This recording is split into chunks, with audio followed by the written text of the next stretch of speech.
Coming up on Transformers University, we'll lift a 4 million-old veil of mystery, we'll consult with a ninja, and we'll take a look at the first part of an all-out battle on Cybertron. It's the Headmasters cartoon right now on Transformers University.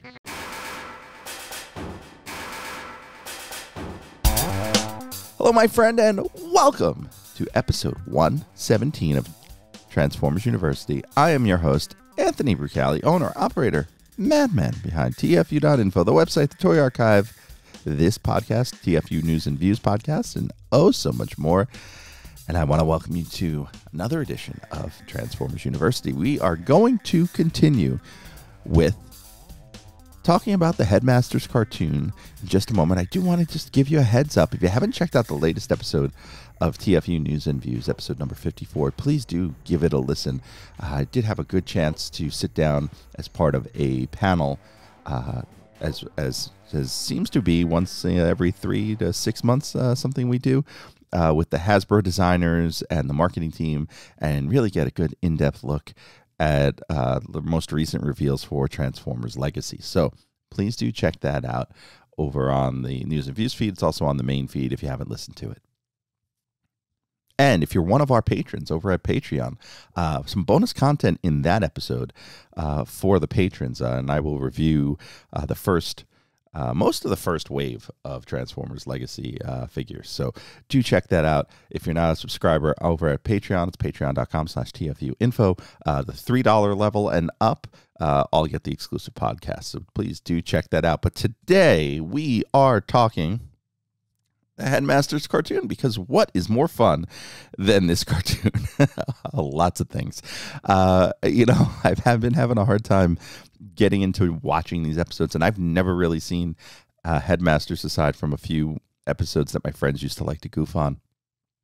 And in digging through my research through TF Wiki and other sources, I didn't realize how widely considered bad this show is. And I don't want to cast aspersions on these episodes because they're not necessarily bad, but I think the problem overall with Headmasters is the pacing, and we'll get into that because there's concepts and some things here that with a little tweaking could have been a lot more fun.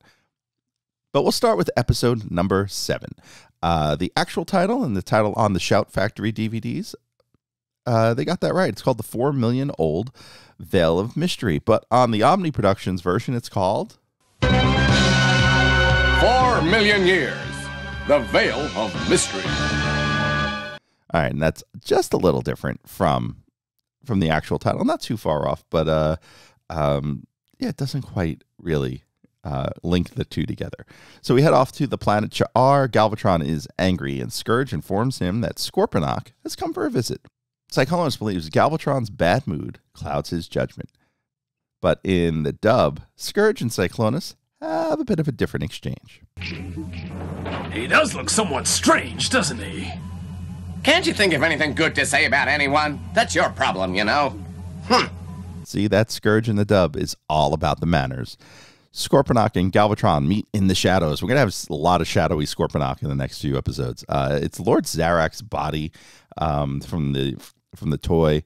And so it's a little strange seeing him converse in the shadows, but if you know the figure silhouette, then you probably will figure out who it is. And Zarak decides he's going to ready his troops, the Decepticon Headmasters. We head over to Athenia, an exposition base, where Arcee receives word of an attack on planet Prom. That is not the planet you give a corsage to. That is Praum. Prom is a desert planet northeast of Athenia. What? Translation doesn't quite get how directions work. You can't be north of anything in space. So the Autobot Headmasters go to Prom, hop in the limo, and leave their dates behind in Athenia and the exposition base. On the planet Prom, everyone is dead. And there's an interesting shot here. When the Headmasters find all the dead Cybertronians on Prom, Brainstorm makes the sign of the cross. I will make that into a GIF or GIF, depending on how you like to say that. and posted up on the Twitter feed at TFU_info. The Autobots, they enter this outpost, and the gate is mysteriously unlocked.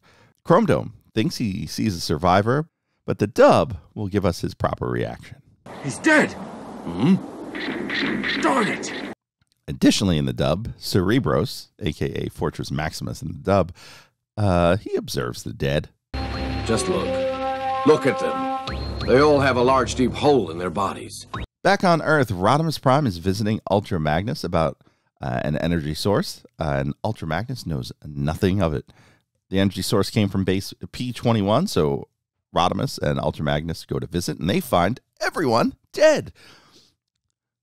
Rodimus calls the exposition base to review the tape. So we find out that on the tape, the communications officer was being controlled by Mindwipe, because, Mindwipe. Rodimus Prime takes the robot train to the prom, and on prom, the Headmaster Autobots get trapped inside this base that they're exploring, and Scorponok reveals that he has been watching, and the room begins to spin, kind of like a carnival ride, really. So the room starts spinning. It's one of those really good cartoon traps where gravity holds folks to the wall, and Scorponok is doing this all because he wants to watch Cerebros die. Why? I want to see you struggle for your life, Fortress Maximus. Just like 4 million years ago. On top of the spinning cartoon base, it is spinning into quicksand, and the Decepticon Headmasters, they're watching along, enjoying the show. The Autobot Headmasters, they open the top hatch on the trap, and sand starts to pour in, and we find out what happened 4 million years ago. 4 million years ago, because of the ongoing wars on Cybertron, everyone left in search of a safer home. But during their journey, due to the mechanical failure, they had to take refuge on a sandy planet. And in this flashback, we see the Headmaster Autobots, but just their head robots crashing on Planet Master, and they begin sinking into quicksand.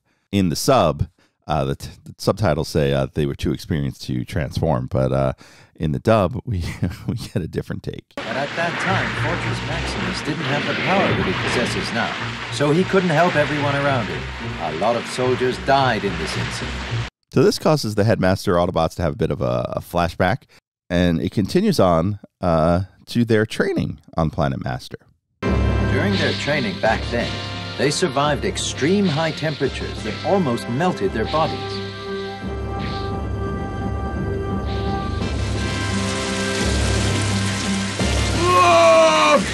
There was acid rain that damaged their body parts. Because of that, they had to hide in a cave most of the time. Not only that, during that 4 million year period, there were 2 ice ages. A lot of them were trapped in the ice. They had to handle many dangerous situations during that period of time. But in order to live, every one of them did their best to cope with the environment and to finally conquer it and survive. So the Master bots, so these Cybertronians survived by building bigger bodies for themselves and transforming. Back on the planet Prom, the Autobots swap heads and transform, this time being Chrome Dome and Hardhead. And for some reason, this works as a way to drive themselves out of the sand trap. They fight the Decepticons, and some of the Decepticons even switch heads, and the fight continues. Galvatron arrives, as does Rodimus Prime, along with the train bots, and the fight resumes. The Autobots throw the Decepticons into the sand trap, and Galvatron summons Astrotrain for a rescue and an escape. The Autobots win. The end. And so, we get what's basically a cartoony kind of episode. It's filled with a little bit of cartoon tropes with the sand and the traps. We get some cool backstory, though, in terms of how the Japanese continuity explains the smaller robots from Planet Master as opposed to the folks from Nebulos. Now, of course, neither the sub nor the dub explain it all very well, and I'm not even sure if the original Japanese language explains it all very well, but we do get a little bit of backstory. And from that, we're going to move on to episode 8, which has a lot of firsts, and we'll get into that, even though they might not seem like firsts. And the actual title, Terror, the Six Shadows. The Shout Factory translation is Terror of the Shadows. And, of course, Omni Productions. The Shadow of Evil. In this one, Daniel and Wheelie and the Trainbots, they visit Japan. Because that is where the Trainbots were from. That's their birthplace, according to the show. And on a TV, a shadowy figure demands all of Japan's energy.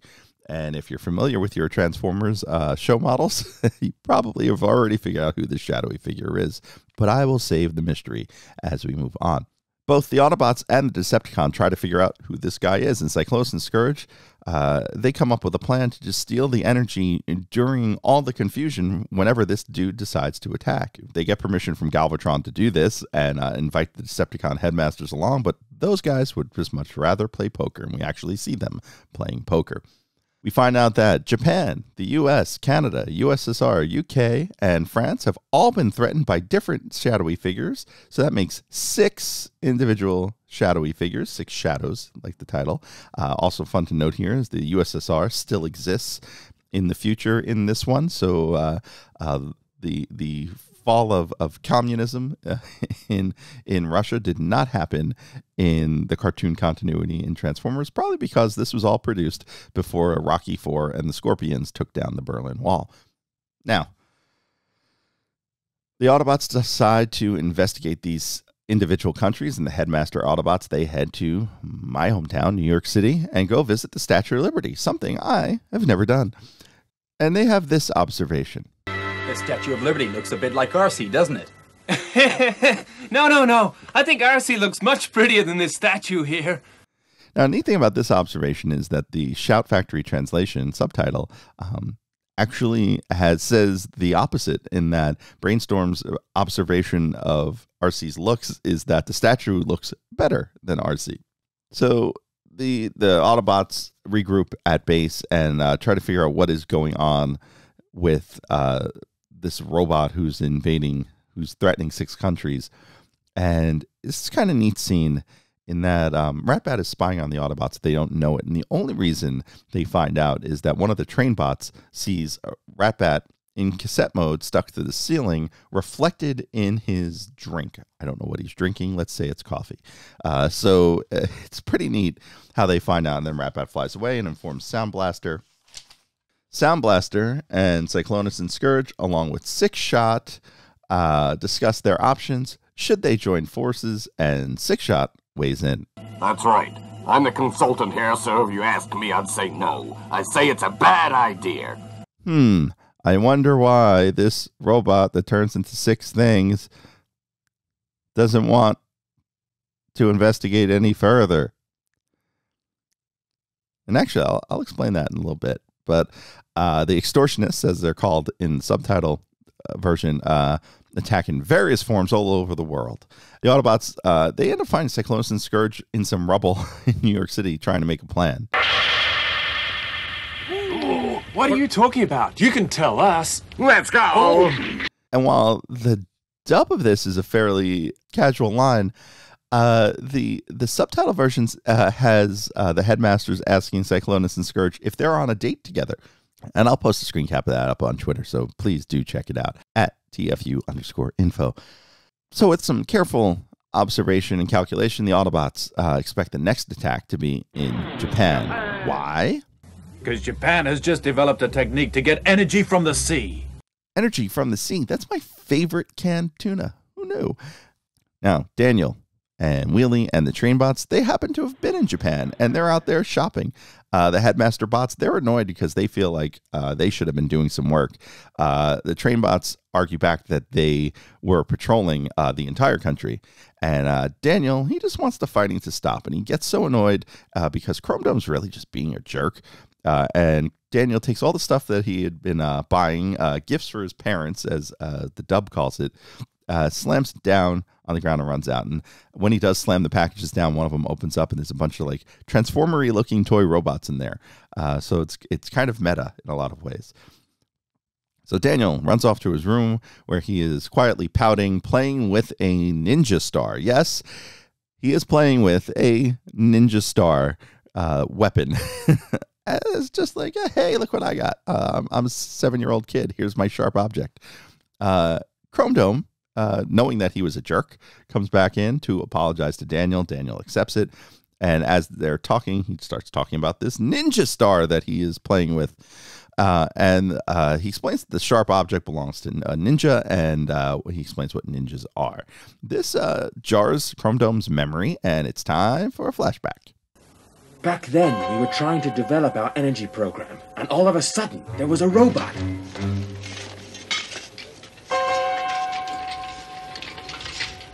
I'm sorry, you can't come in here. This is a restricted area. You must leave. You get out of my way! Surrender or die!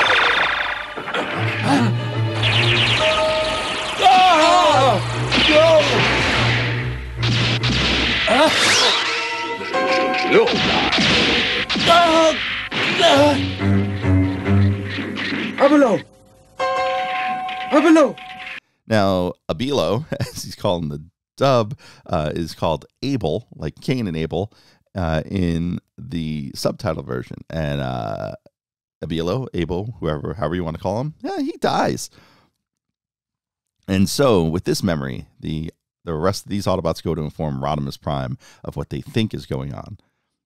And if you haven't figured it out yet, since we're talking ninjas in 6 modes, we're talking ninja consultants. Six-Shot is really the shadowy figure, and Six-Shot goes and attacks Tokyo. And the reason why this is also one of these episodes full of firsts, this is the first time we actually see Six-Shot transform in the show. So assuming you never saw the toy or weren't informed of the toy at that point as a kid, and in the 80s, that was very likely, you maybe didn't know what was going on until the reveal that it was Six-Shot. The Trainbots, they realized they want to defend Japan and head off, and Cyclonus and Scourge, they want to join this battle, still not knowing it's Six-Shot, and they take Trypticon off to Tokyo. In Tokyo, the Trainbots form Raiden for the first time. Again, another first in the series, though that is in the opening theme song animation, so it was really no surprise, and they didn't really make a big deal of it. The Trainbots just show up and turn into Raiden, and they fight Six-Shot. And then Trypticon joins in, because what do the Japanese like more than a giant dinosaur-looking thing destroying Tokyo? And then the Autobot Headmasters join in. So there's a lot of fighting going on here. The Autobot Headmasters defeat and damage Trypticon to the point where Cyclonus and Scourge just abandon ship and leave Trypticon in the middle of Tokyo. The Headmasters and Raiden continue to fight Six-Shot, who is in gun mode and projecting himself with holograms, what the wiki would call solid light holograms, that are Six-Shot in 6 different copies in his gun mode, shooting at you. And the Autobots can't figure out which one they have to fight. During this, Cyclonus and Scourge, fleeing the crash and Highbrow and Brainstorm on their tails, they end up crashing into the real Six-Shot and ruin the illusion. The Autobots continue to fight Six-Shot, this time now in his beast mode, as he is in his, I guess it's a, is that the Puma mode? Oh, no, it's like a cougar, lion mode, right? He's in his beast mode, and he's fighting Raiden with all 6 of his holograms kind of climbing all over them. Raiden orders the Headmasters to fire at him, and this causes Chrome Dome to have another flashback. Okay, let's do this for Abelo! So in honor of Abel, the Headmasters fire and defeat Six-Shot, and the Decepticons flee. Back at Decepticon base, Galvatron is angry and punishes Cyclonus and Scourge. The Autobots, they return to base, and Daniel and the Trainbots take their toys and head back to Exposition Base. The end. And that is episode number 8 of the Headmasters. Like I said, a lot of firsts in here. It's kind of a cookie cutter plot, and the big surprise isn't really a surprise. The fighting scenes are pretty cool. Overall, Headmasters, the one big thing it has going for it is how entertaining the fight scenes are. They're usually a little long. There's usually very little dialogue.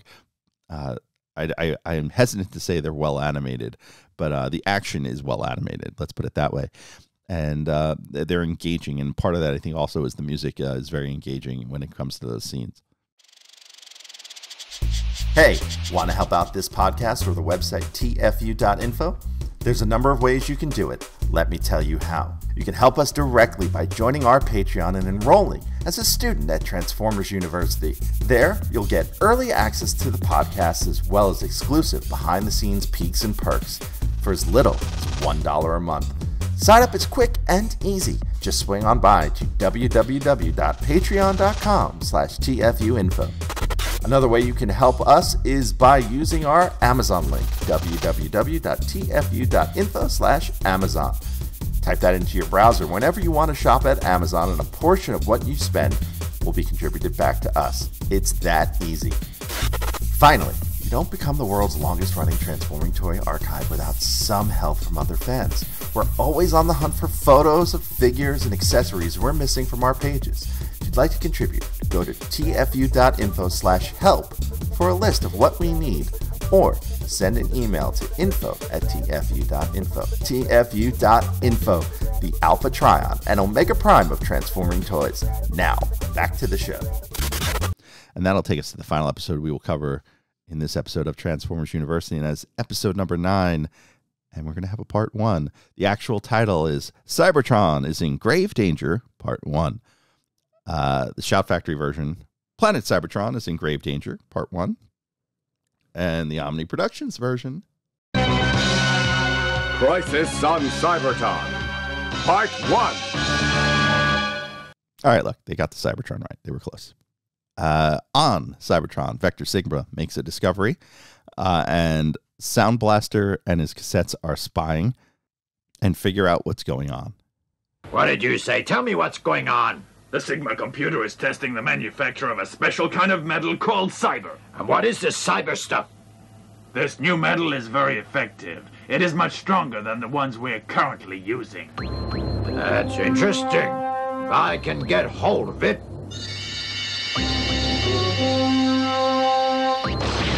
See how powerful I am! I'm indestructible! And with this metal, Galvatron dreams of making a giant sword from it. We also find out that Twincast has found out the same thing and tells Rodimus Prime.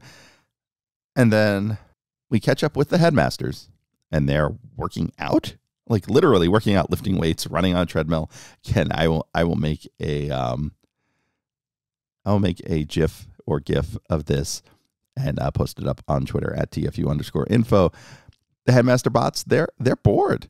And that's what we find out. But we find out Galvatron's cooking up a big plan. He's sending the Predacons to Cybertron to prepare for a strike, and consults with Shadowy Scorponok a bit on what else to do.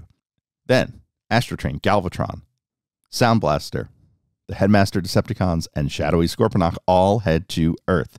Back on Exposition Base, the Headmaster Autobots want to go to Earth and find out what's going on, but Fortress, a.k.a. Cerebros, a.k.a. Fortress Maximus, tells them it's for recon only.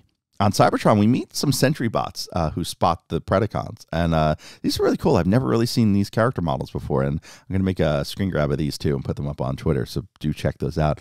Of course, they end up getting shot by the Predacons. One does, and the other flees to tell the rest of the Autobots on Earth. Six Shot, he meets up with Scorponok and finds out that Galvatron wants him exiled, and they don't really explain why, but I can only assume it's because of what happened last episode. Meanwhile, outside the base, Chrome Dome and Hardhead are spying on Earth, but they're too late. And this wasn't really made terribly clear by the animation, but the Decepticons have decided to take the space bridge to Cybertron. So on Cybertron, at the space bridge, the Decepticon forces arrive, and they get to work shooting stuff, and includes all the folks I mentioned before, plus the Stunticons, plus the Combaticons. And at Exposition Base, Rodimus Prime sends reinforcements from Earth. Fortress, a.k.a. Cerebros, wants Rodimus to wait on a counterattack, but Rodimus ignores him, feeling the need to defend his planet. The Earth Autobots arrive on Cybertron, as do the Autobots from Exposition Base. So we've got everybody that we kind of interact with on a regular basis on Cybertron. And as that battle on Cybertron rages on, it's got a lot of great animation if you like Scramble City Autobots and Decepticons. The Autobots arrive, the Protectobots arrive, and they're led by Hotshot running into battle. And then the Aerial Bots arrive, and they're led by Superion running into battle. I'll capture that and put it up on Twitter as well. Looking at the artwork, I couldn't really tell if it was Silverbolt with Superion's head or if it was just a mini Superion. It's a mini Superion the more I've looked at it. You can't really see the jets on his arms, but he has Superion's legs, so it's a weird hybrid of the two at the very least. And of course, the train bots arrive as well and run into battle, and then the other bots from Exposition Base, they arrive and fly off of Fortress Maximus, and then ultimately we get a big combiner fight. Like I said before, the action animation in Headmasters is really good, and it's really just entertaining. So there's some good fight scenes here. And of course, since both Galvatron and Rodimus Prime are here, they're both going to fight as well. And Galvatron actually brings like part of a building down on Rodimus Prime, and he's about to put the killing shot into Rodimus, and then Soundblaster shows up and says, "Hey, let's take a walk. I gotta talk to you, and I don't want to say things in front of these guys." To which Galvatron's like, okay. And he informs Galvatron of the metal formula, and that Vector Sigma was able to figure it out and will produce it soon, whatever that means. And then we pick up with Shadowy Scorponok, and he has a plan. He's enlisting his Headmaster Decepticons to help him keep this new metal and this new metal formula from getting in the hands of the Autobots. And the way he's going to do that is blow up the whole planet. Yep, no, that's his plan. He's got 3 bombs. Mindwipe's job is to install the bombs. The other Headmasters are to protect Mindwipe while he installs the bombs. And they're all going to escape together and blow up Cybertron. At this time, none of the Decepticon soldiers know about these explosives and the plan to blow up Cybertron together with the Autobots, apart from Scorponok and his 3 men. What will happen to the Autobots? And that's it, to be continued on the next time we talk about the Headmasters cartoon. But that's not what we're going to talk about next episode. What are we going to talk about next episode? You'll find out after this. Thanks for listening to the show. Stick around to hear what's coming up next episode. But first, I want to fill you in on a few ways you can stay in touch with the show. Want to be on the show? Leave us a voicemail at 702-763-4838. That's 702-POD-4TFU. Or send an email to info@TFU.info. Be sure to catch us on Twitter at TFU_info and on Facebook and Instagram under the username TFU.INFO, all one word. Also, please subscribe to our YouTube channel, youtube.com/TFU.INFO, where we post all of our podcasts, plus special video segments, reviews, and live coverage of Transformers-related events such as New York Toy Fair and New York Comic-Con. I hope you enjoyed this episode. Please visit us at www.tfu.info, the world's longest-running Transforming Toy Archive. Next time on Transformers University, we're not actually going to talk about a cartoon or a comic or toys. We are going to talk about music. That's right. Headmasters, the hit song collection. It's the music from this series. We're going to discuss it a little bit, and I'm even going to tell you where you can download it for free, legally. Yeah, that's right. There's a place that has it, and if you don't decide to Google it between now and then, I will point you in the right direction, even include a link in the show notes. So until then, I want to thank you for joining me. I want to thank you for your support of TFU.info, of this podcast. I want to thank you for listening. And of course, I want to just thank you for being here. I am Anthony Brucali, owner, operator, madman behind TFU.info. See ya.